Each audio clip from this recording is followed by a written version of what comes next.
Welcome to the CMO Spotlight, and I'm here with Randi Stipes, who is the Vice President for IBM Brand Marketing, but also the Chief Marketing Officer for the Weather Company. Don't be so hard on yourself.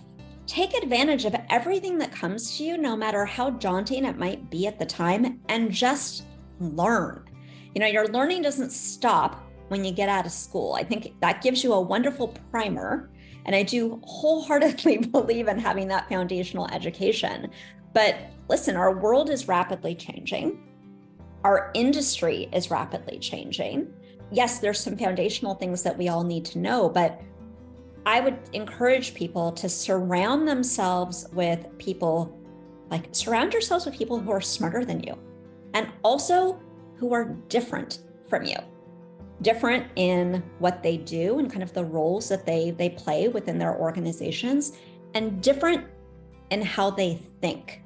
I feel like it's that diversity of thought and experience. That's how we learn. I wouldn't have approached that CRO who started taking me on sales calls. I was really grateful that he came and he sought me out. But I'd say to a marketer in particular, make friends with your CRO and definitely make friends with your CFO.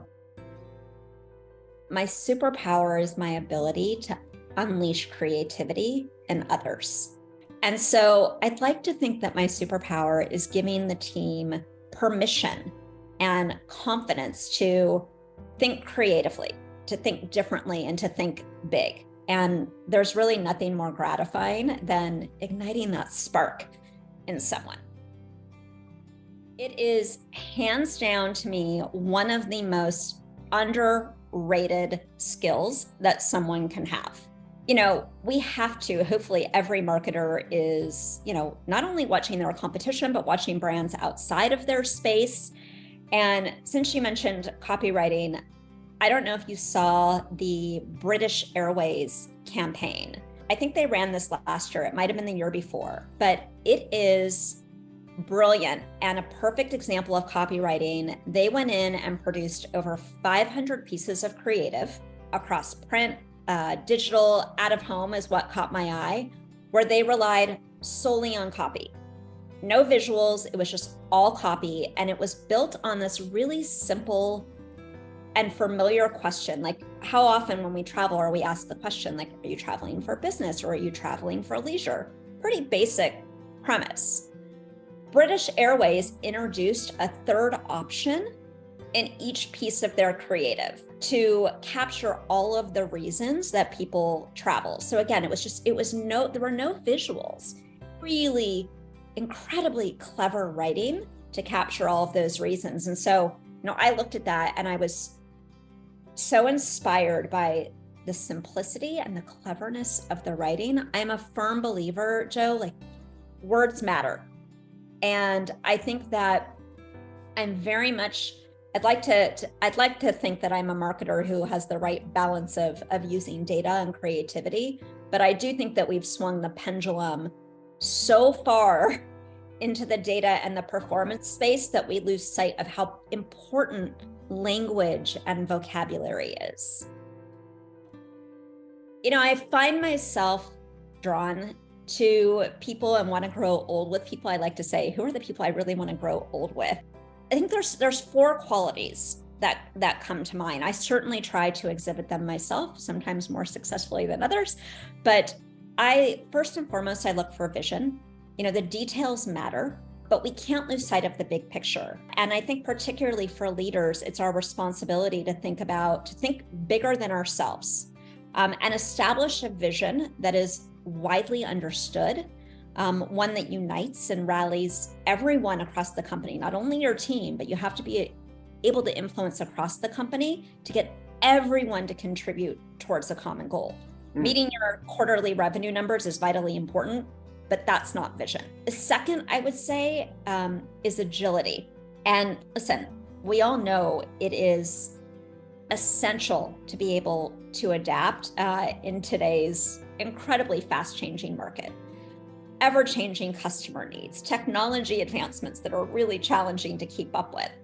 And I look for people who have a high tolerance for ambiguity because that's our norm. There's always going to be disruptive business challenges and market challenges. And I look for people who kind of run towards those challenges versus retreating.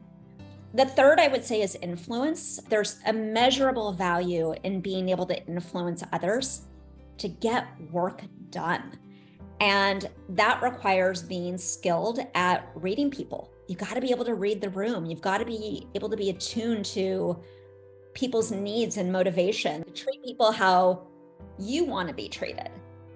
And I think that's wrong in business. I think that we need to learn how to treat and motivate people how they want to be treated, understand personal motivations. That's situational leadership. Above all is, I look for integrity, which really doesn't require any explanation.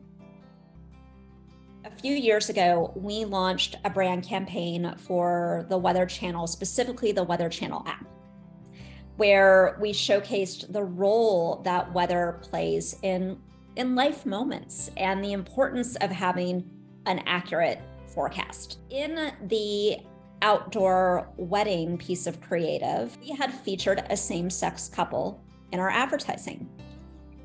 And it wasn't with this, it wasn't a big thing. We weren't out to make a statement. When our creative team first showed me the concept, there wasn't even discussion about it. It was just with the goal of featuring two people who were in love, two people on one of the happiest days of their lives who didn't want Mother Nature to spoil their plans. Right. And again, for us, it wasn't a thing. But sadly, because of the gross injustice and ignorance that still exists in our society, we recognize that it could have very easily been made into a thing.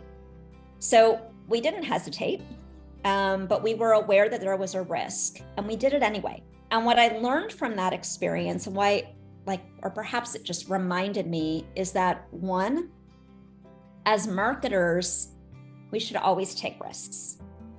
Not in an irresponsible way, informed and calculated risks, but risks nonetheless. And two, it reminded me that doing the right thing is always the right thing. It was wildly successful, but it was a real moment of, I think, of pride also. Again, we didn't set out to make a statement, but I'm so glad that the team had the courage. It shouldn't take courage to do that anymore, but I'm so glad at the time the team had the courage to do the right thing.